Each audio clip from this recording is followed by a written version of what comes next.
Hello, welcome to the Learn English Lab. Today we are undertaking a C1 Advanced English Listening Practice deep dive focused on the skill of spotting keywords in fast English.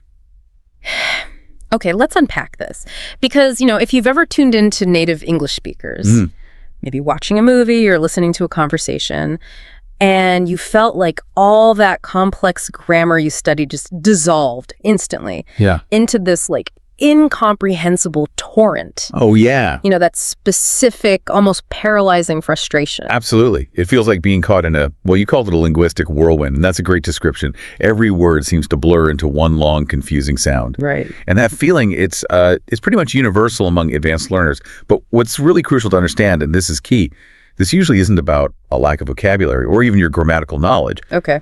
This is fundamentally a challenge in, let's call it sophisticated auditory processing, how your brain handles the sound. Auditory processing, so decoding the sound stream itself. Precisely. And our mission in this deep dive is really to shortcut that process for you. We want to provide a framework, a way to move beyond that really exhausting word-by-word struggle towards, more intuitive, confident comprehension. Intuitive, I like that. The goal is to train you to stop listening for everything, which is impossible anyway, and start using keywords as a sort of high-powered compass, something that guides you straight to the heart of the message. That's the critical shift, isn't it? Moving away from trying to catch every single tiny sound. Which just causes massive cognitive overload. Yeah, you just get overwhelmed. And moving towards a more strategic method, scanning for meaning. Exactly, scanning. So let's start right at the source, because this is where it gets really interesting. We need to understand why English sounds so fast in the first place. Because often it's not actually the speaker talking at lightning speed, is it? Not usually, no. It's more about the inherent efficient mechanics of how we actually speak the language naturally. The mechanics. What's fascinating here is that this perception of speed, it's largely an illusion. It's generated by efficiency. Efficiency, how so?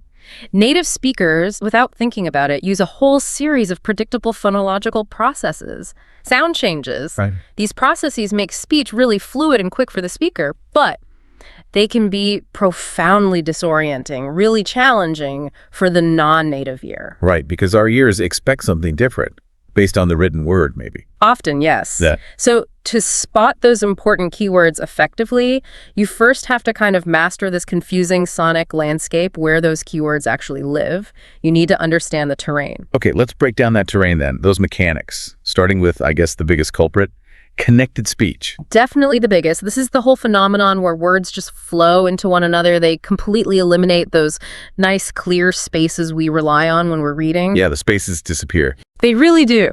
And the first element of connected speech is linking. Simple concept, tricky in practice. It's just where the sound at the end of one word connects seamlessly to the sound at the beginning of the next word. Okay. We see this super clearly in consonant vowel linking. So take a phrase like pick up. Pick up, okay. If you say it slowly, carefully, you hear a tiny break, right, between the K and the P's.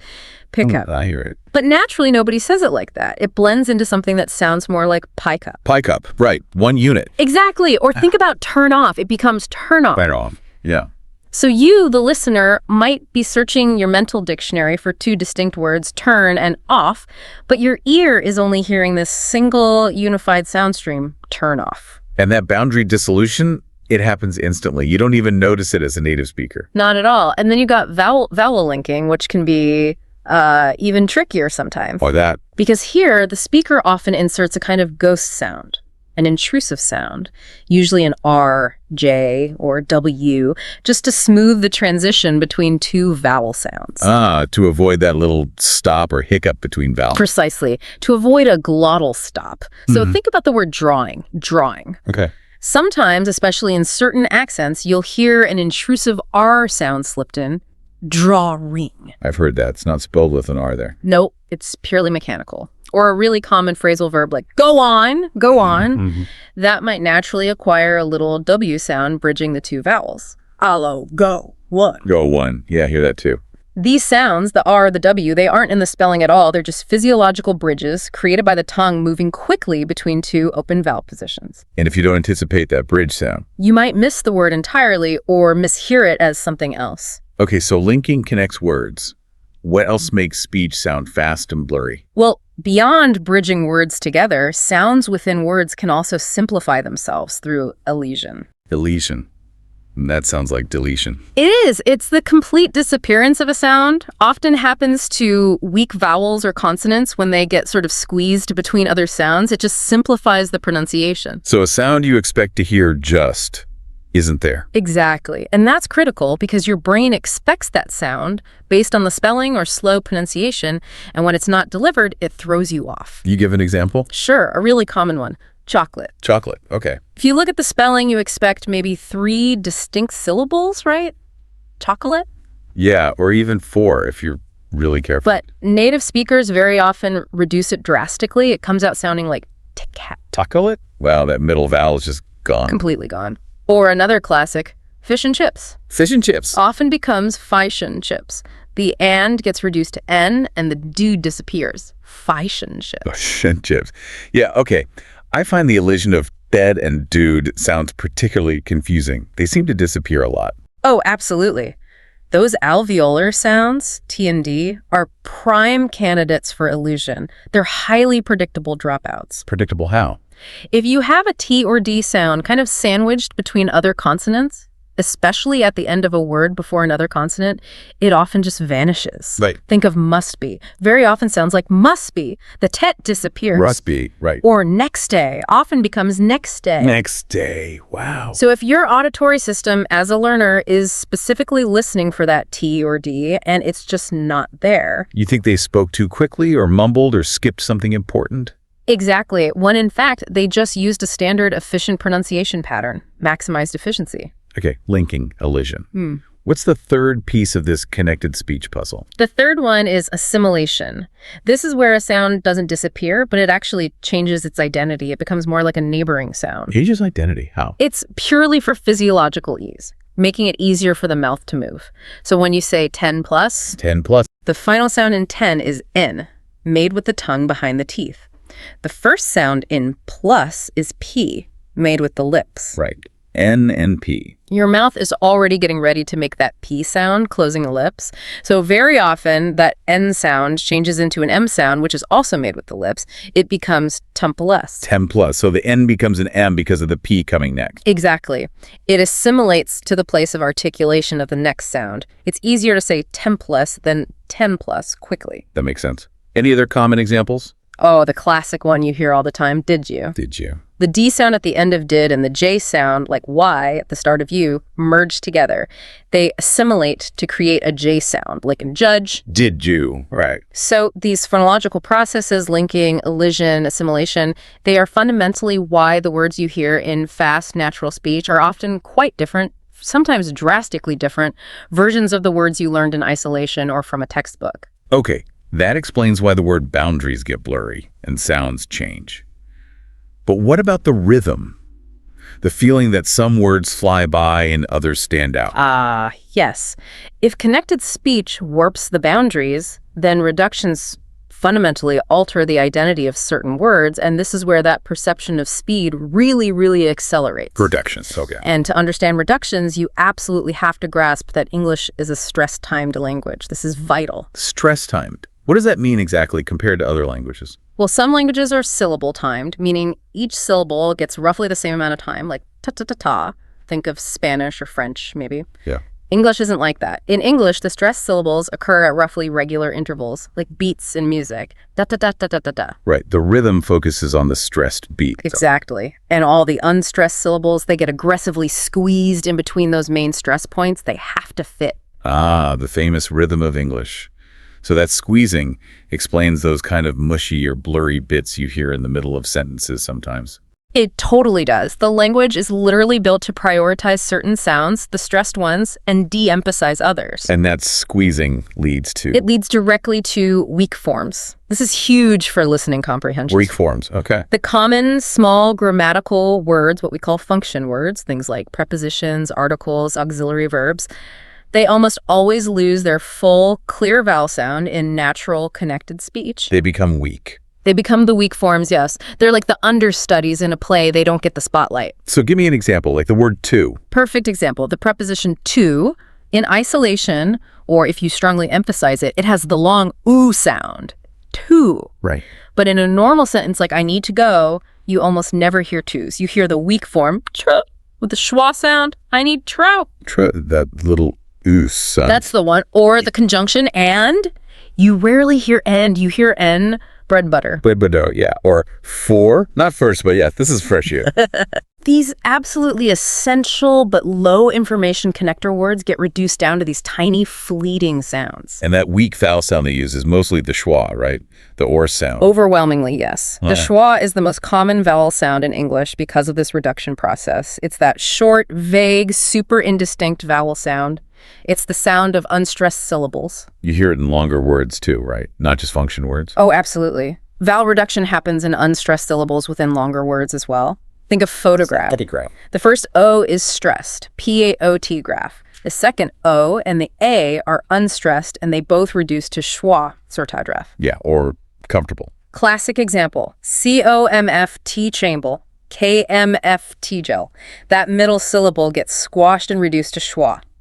Okay, wait a minute. If these really common function words, to, and, for, a, the articles, prepositions, auxiliaries, if they're so aggressively reduced, maybe down to just a schwa, shouldn't we just try to ignore them? Stop listening for them altogether.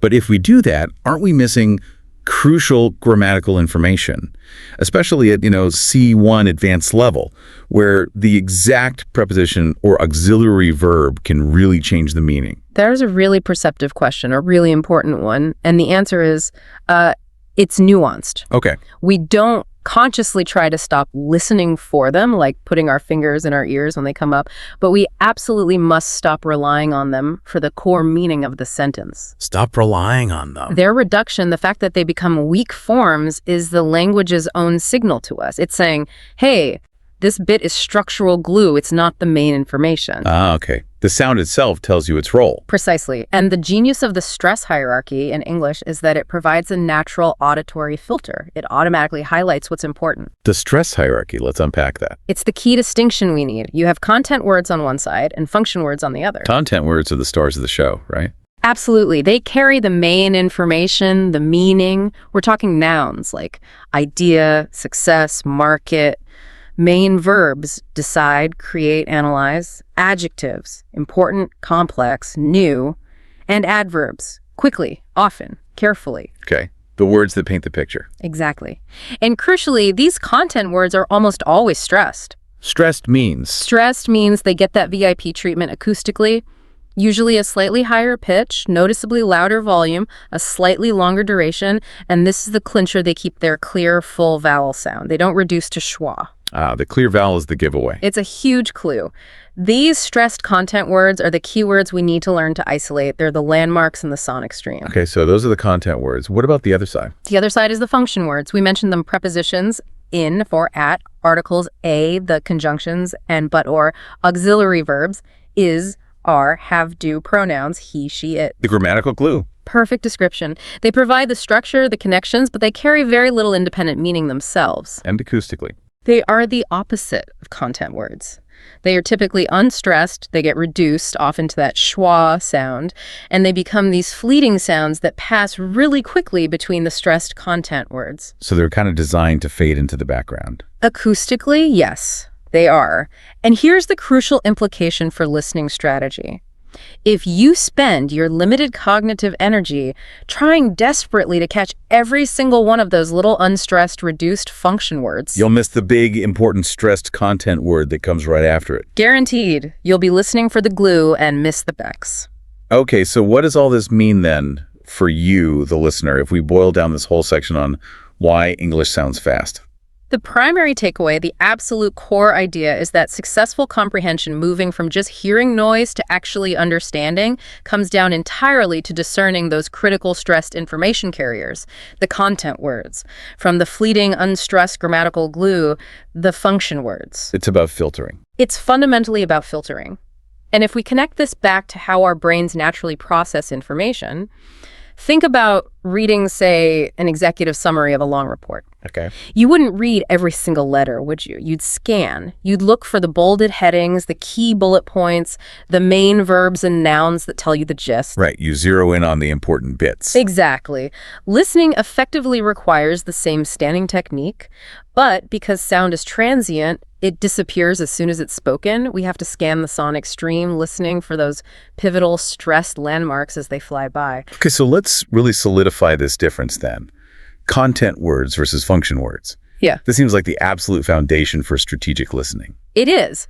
Content words are the carriers of the primary meaning. They define the subject, the action, the description. So let's list the main categories again. Sure. We've got nouns, things like innovation, strategy, efficiency, challenge. We've got main verbs implement, critique, explore, develop. Adjectives significant, controversial, sustainable. And adverbs rapidly, theoretically, effectively. Also demonstratives like this or that, and question words like who, what, where, why. Yes, those usually carry stress and point to key information too. And the key acoustic cue for all of these is? They stand out, they're stressed. Higher pitch, louder, longer, clearer vowel, they are the landmarks you're hunting for. Okay. Contrast that again with the function words. Function words, they provide the grammatical structure, the syntax, but very little independent meaning. Think prepositions in, on, with, for, articles a, they, and conjunctions and, but, so, or, and auxiliary verbs, the different forms of be, do, and have when they're helping another verb, plus pronouns he, she, they, etc. The words that connect the content words. Exactly. And because they carry less meaning on their own. They're the ones that get unstressed and reduced, often turning into that quick, weak schwa sound. Right. They are the background noise, acoustically speaking, passing quickly between the main stressed words. The beauty of really internalizing this distinction, then, is that it gives us what you called the skeleton of sentences. Precisely. You don't actually need the entire body of the sentence, all the grammatical flesh provided by the function words to grasp the core message. You just need the essential bone structure, the skeleton. Let's use that example sentence again. The student quickly understood the complex concept. Okay. The function words are just the two instances of the. Tiny, unstressed, probably reduced to AP. But the keywords, the content words are student, quickly, understood, complex, concept, all likely to be stressed. Right. Student, quickly, understood, complex, concept. You hear those stresses. Now, if you, as a listener, only catch those 5 key words, student, quickly understood, complex, concept. Your brain has, 90% of the essential meaning right there? Yet, who student, how quickly did what understood to what concept, what kind, complex? Yeah, the core idea, someone grasped a difficult idea fast, is totally retained, even if those 2 little unstressed D were completely missed or just flew by as egg. Exactly. And this is incredibly powerful because it directly addresses that huge issue for learners, cognitive efficiency. Or rather, inefficiency. You mean the problem of trying to process everything? Yes. When you try to parse every single word, especially those tricky reduced and linked function words, it creates this massive, unsustainable cognitive load. Your brain just can't keep up. And that leads straight into that classic listening failure loop, doesn't it? Yeah. Your brain registers the complexity. It starts to feel mental fatigue. Which triggers panic. Yeah, the panic. I'm lost. And the moment panic sets in, you often stop processing the incoming message entirely. You shut down. And you definitely miss the next critical keyword. It's a vicious cycle. It is. So the solution has to be rigorous prioritization. Successful listeners and native speakers do this unconsciously, dedicate their limited cognitive resources primarily to those acoustically clear, stressed content words. They let the noise pass by. And they only process the high-fidelity signal, the keywords. By doing that, you massively reduce the cognitive strain, which then unlocks the real magic, the power of inference and gap filling. This is what your brain is brilliant at. Once you establish the main ideas by catching those key words, the skeleton in your brain automatically shifts into puzzle-solving mode. How does it fill the gaps? It uses everything else available, the context of the conversation, your prior knowledge about the topic, and crucially, your existing grammatical knowledge of English sentence structure. So your grammar knowledge helps you rebuild the sentence around the key words. Exactly. For example, if you heard the keywords expert.discussed.complex.theory, maybe with pauses where function words were missed. Okay. Expert.discussed.complex.theory. Your brain, knowing English grammar, instantly knows the structure probably requires something like, the expert who discussed the complex theory is whatever. The small function words, the grammatical glue, can often be inferred and slotted back in almost automatically. So the primary goal isn't perfect word-for-word transcription in your head. Not at all. The primary goal, especially initially, is to capture the gist, the main idea, the core message. And the keywords deliver that gist directly. They allow the grammar rules you already know to kind of snap the full meaning into place afterwards. That's actually a really liberating realization for a learner. It takes the pressure off catching every single tiny word. It should, because now we can move on to the really practical stuff. The art of spotting keywords, the actionable techniques you can use to move from just passively hearing sounds to strategically actively comprehending. Okay, the how-to. Right. And spotting keywords isn't passive, it's an active skill. It combines sharp auditory discrimination, hearing the right things, with cognitive prediction, anticipating what might come next. So where does it start? What's the first technique? It starts with the physical signal, training your ear to listen specifically for the acoustic signals of stress. Primarily stress itself. We mentioned those 4 characteristics earlier. Let's recap them.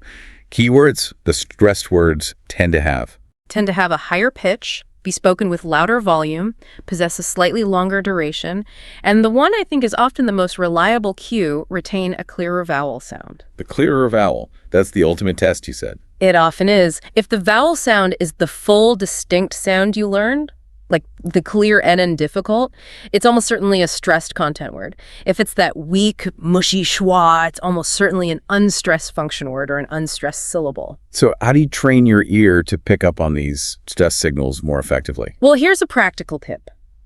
You need to internalize the rhythm physically. Listening isn't enough. Try identifying sentence stress in short audio clips. Find a sentence, mark where you think the stress falls. Okay. And then try reading that same sentence aloud yourself, consciously overstressing the content, words, the nouns, main verbs, adjectives, adverbs. Really punch them out. Da, da, da, da, da. Make it exaggerate. Exactly. The more you produce that characteristic English rhythm, the more automatically your ear will start to recognize it when you hear it from others. You're tuning your own system. Okay, so listen for the acoustic stress signals. What's technique number 2? Technique 2 moves from reacting to the sound to anticipating it. It's contextual prediction, or what linguists sometimes call top-down processing. Top-down, meaning using your general knowledge. Yes. Your brain shouldn't be approaching the listening task like a blank slate, just waiting for sounds to arrive. It should be actively anticipating meaning based on the context. You need to activate your linguistic schema for the topic. Schema. Like your mental map of related words and concepts. Precisely. For instance, if you tune into a news report and you hear the phrase climate change, Okay, climate change. your brain should immediately activate its related vocabulary fields. You should be subconsciously anticipating keywords like emissions, temperature, carbon, fossil fuels, renewable, sustainability, policies, impact. So you're priming your brain for likely words. You are. You're using your existing knowledge of the world and the topic to predict the likely verbs and nouns that are going to follow. If a speaker in a business meeting starts, the company is planning to. You'd expect words like launch, expand, invest, develop, product, service, market, strategy. Exactly. You should immediately be anticipating words from that semantic field. This constant active engagement running these mini predictions in your head all the time is what separates a merely receptive listener from a truly perceptive one. And it speeds things up. Drastically speeds up your processing because you're not waiting passively for the sound to arrive and then figuring it out. You're often just confirming an expectation you already had. It makes comprehension much faster. Okay, acoustic signals, contextual prediction. What's technique C? Technique C is almost the flip side of focusing on keywords. It's the conscious act of filtering the noise, which means learning to actively ignore function words. Actively ignore them. How do you do that? It requires conscious training, deliberate practice. You have to train your ear and your brain to let those unstressed, reduced, often schwa-filled function words just pass right by without engaging your precious mental resources on decoding them. Let them flow past. Yeah. Recognize that their primary role is just grammatical structure.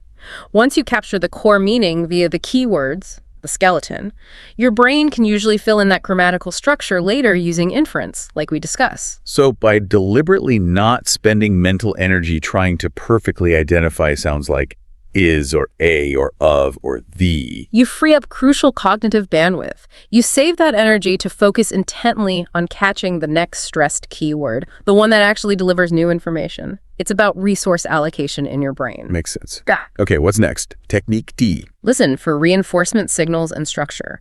This is about noticing how speakers naturally guide you. Reinforcement. Yeah. Good speakers, especially in prepared talks or explanations, rarely drop a really critical idea only once and then just move on. They know comprehension takes time. So they repeat it. They often repeat the key idea, maybe using the exact same keywords, or perhaps rephrasing it using synonyms or paraphrasing the whole concept in slightly different words. You need to listen for the semantic repetition. Can you give an example of that? Sure, a speaker might say, "The problem is extremely complex." And then maybe a sentence later, they follow up with, "This intricate challenge requires a multifaceted approach." Ah, okay. So complex is reinforced by intricate challenge, and the need for a solution is also restated. Exactly. You have two sets of keywords, problem complex, and then challenge intricate requires approach that essentially reinforce the same core difficulty and the need for a careful solution. Listening for these paraphrases confirms your understanding and highlights the main points. And what about the structure part of that technique? That refers to focusing intensely on signpost language. These are specific structural keywords or phrases that speakers use to signal the flow of their ideas, to show connections like comparison or contrast, or to add emphasis. Like transition words. Very much like transition words, but often they're content words themselves and almost always get stressed, even if they seem function-like. They tell you exactly what kind of information is coming next or how it relates to what was just said. Think of sequence markers. Firstly, secondly, next, finally.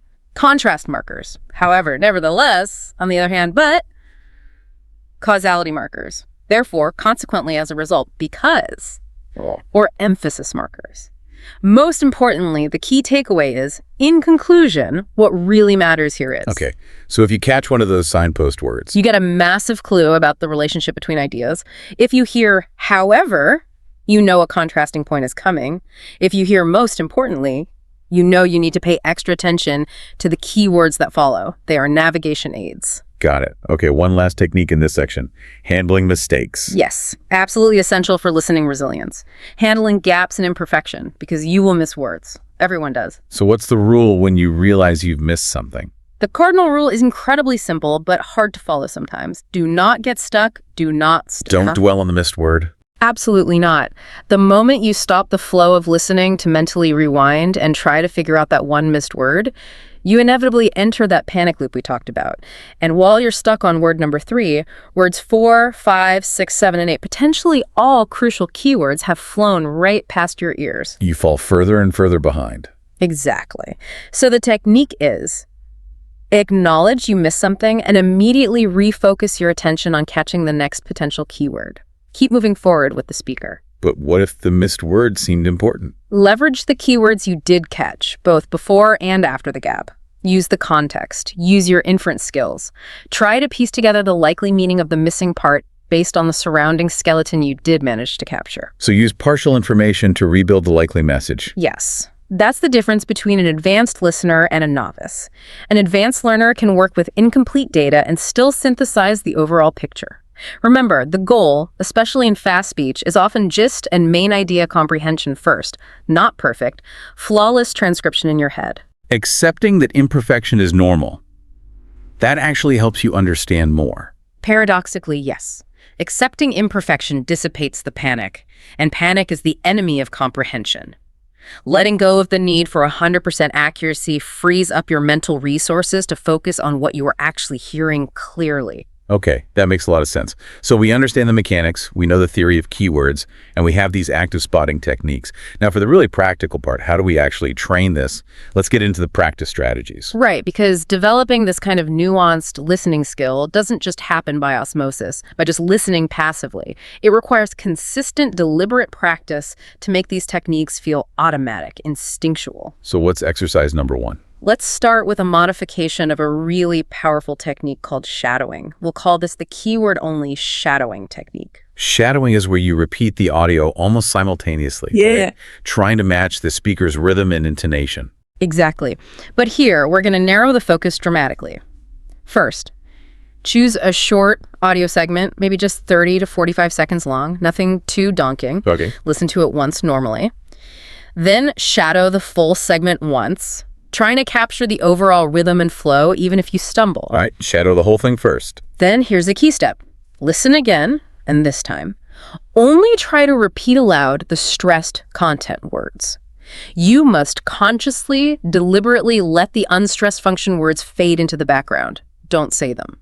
So if the sentence is, the student quickly understood the complex concept, I would just try to say, student quickly understood complex concept, leaving out the. Precisely. Just punch out those keywords, mimicking the speaker's stress pattern on those words only. What's the purpose of doing that? This exercise is incredibly transformative because it forces your ear and your mouth to physically prioritize those acoustically prominent stressed syllables. It helps you truly internalize the native stress-timed rhythm. You are actively training your brain's filter against the noise of the function words. Training the filter. I like that.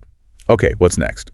Next up, try selective transcription practice. This sharpens your focus even more. Transcription.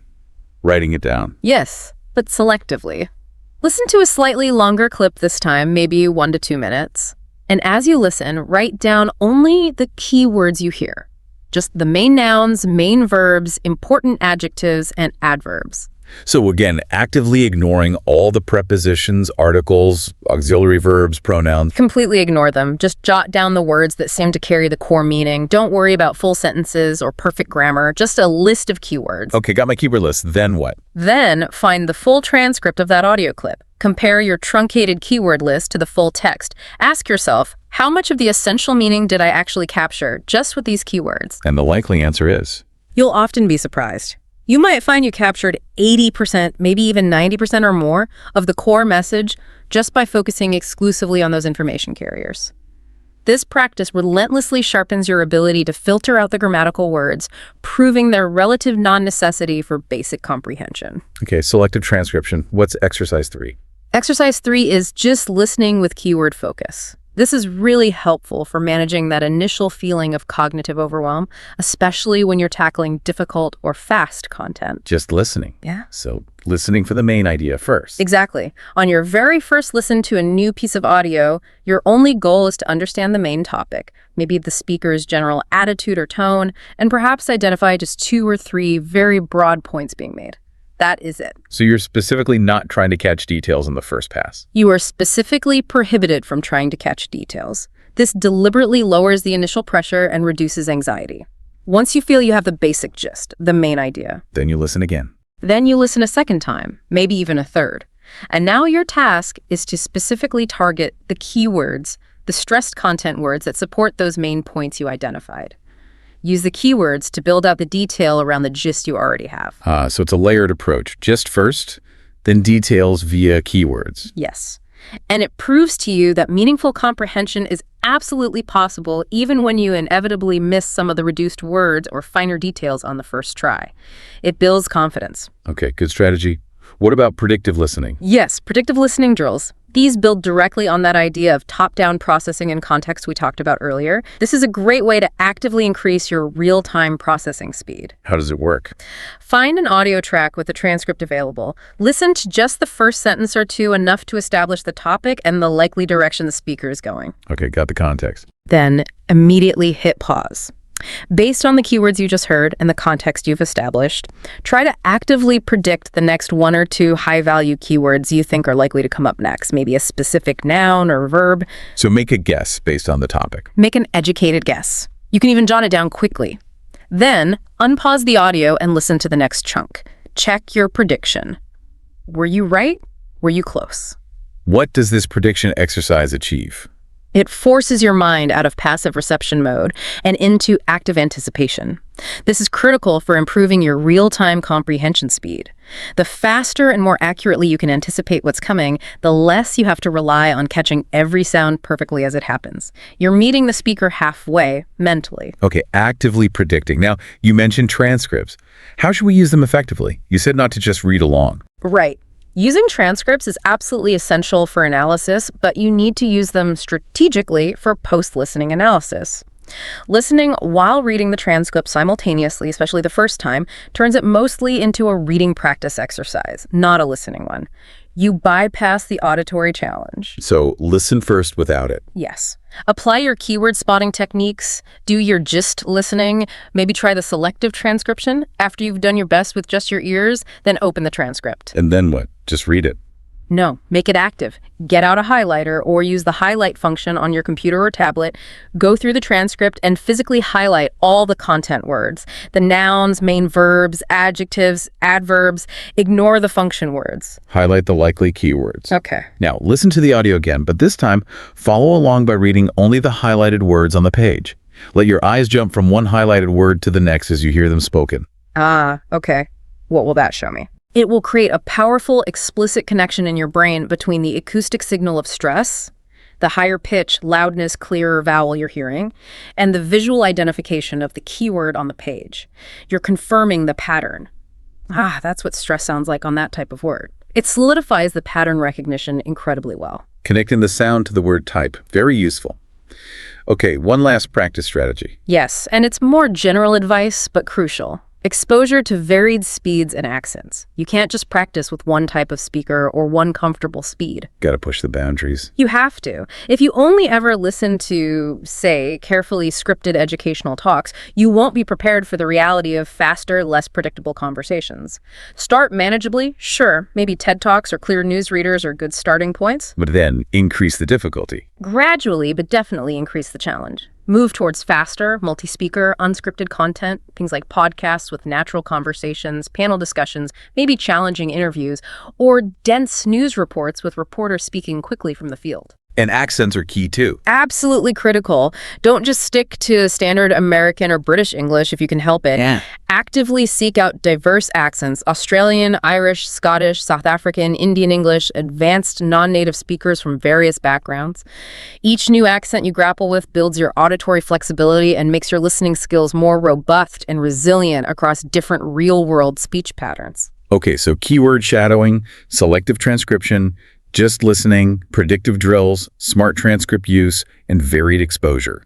That's a solid toolkit. It is, and the key to all of them is relentless consistency. Even just 15-20 minutes of focused, deliberate listening practice each day, maybe concentrating on one specific technique, will dramatically attune your ear to the nuances of fast English and the rhythm of keywords over time. But it's not just about the mechanics and drills, is it? You mentioned mindset earlier. Yes.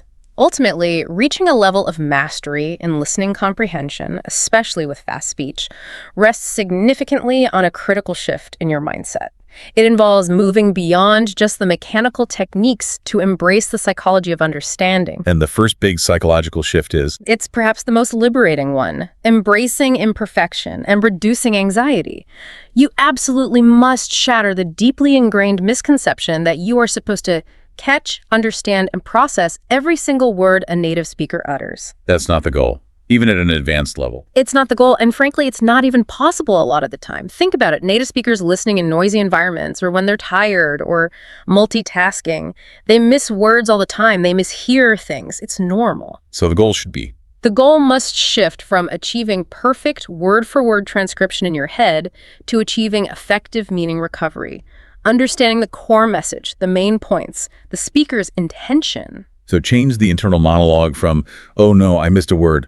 I must understand every single syllable. Exactly. Change that to something like, okay, I missed that bit, but I'll focus on the next keyword. I will understand the main idea and the key details, and I trust my brain and my existing grammar knowledge to fill in the rest. And accepting that missed words are normal, that imperfection is part of the process. It instantly dissipates the panic. And as we've said, that panic is the single greatest cognitive obstacle.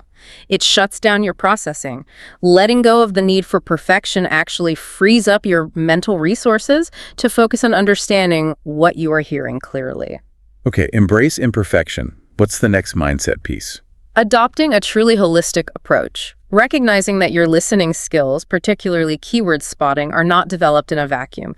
They are deeply interconnected with all your other English language skills. How so? How do other skills help keyword spotting? Well, think about vocabulary. The richer and wider your vocabulary, the more potential keywords you have stored in your mental lexicon.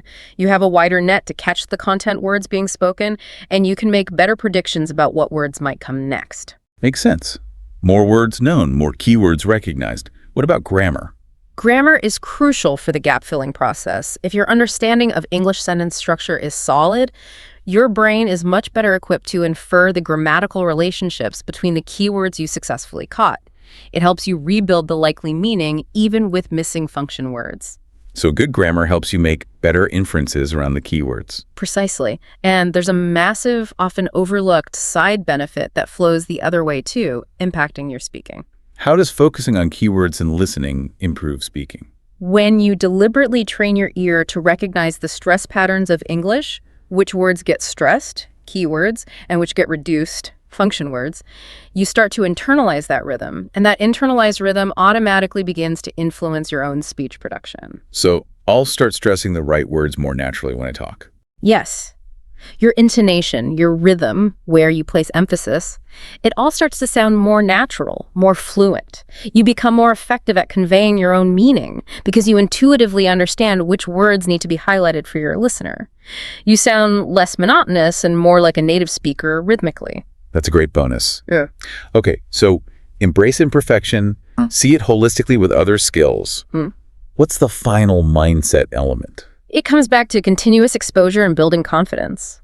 Listening skill development is a marathon, not a sprint.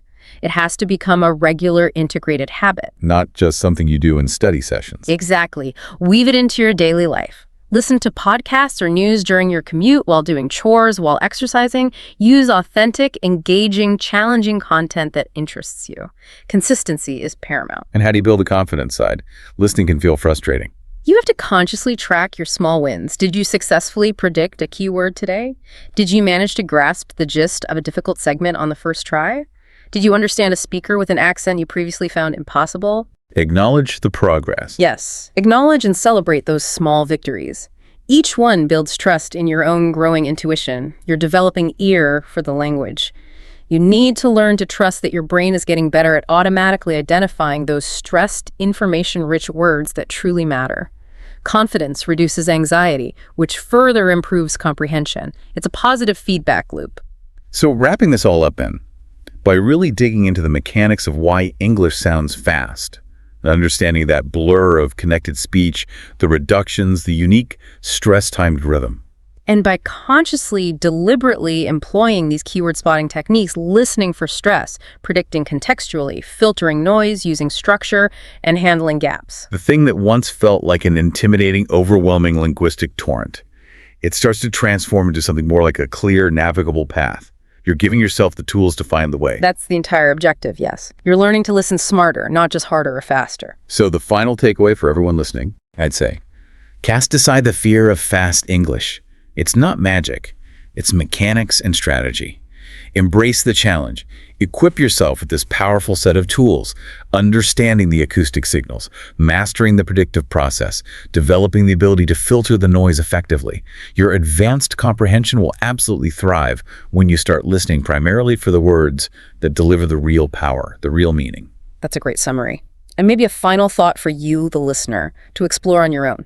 If you're now consciously training your ear to hear the crucial rhythm of stress and unstress in native speech, how often does your own speaking rhythm unconsciously mirror that same efficient keyword-centric structure? Ooh, that's a good one. Try recording yourself speaking naturally for a minute or two. Then listen back critically. Where are you placing your stress? Are you highlighting your keywords effectively, or is your rhythm maybe a bit flat? Analyzing your own output is the ultimate feedback loop for internalizing these concepts. Absolutely. That commitment to continuous, deliberate exposure and self-analysis is the only thing that will truly make these tools second nature, truly instinctual. So start making advanced, focused listening a non-negotiable part of your English learning routine starting today. Fantastic advice. Ensure you like, share, and subscribe to this YouTube channel.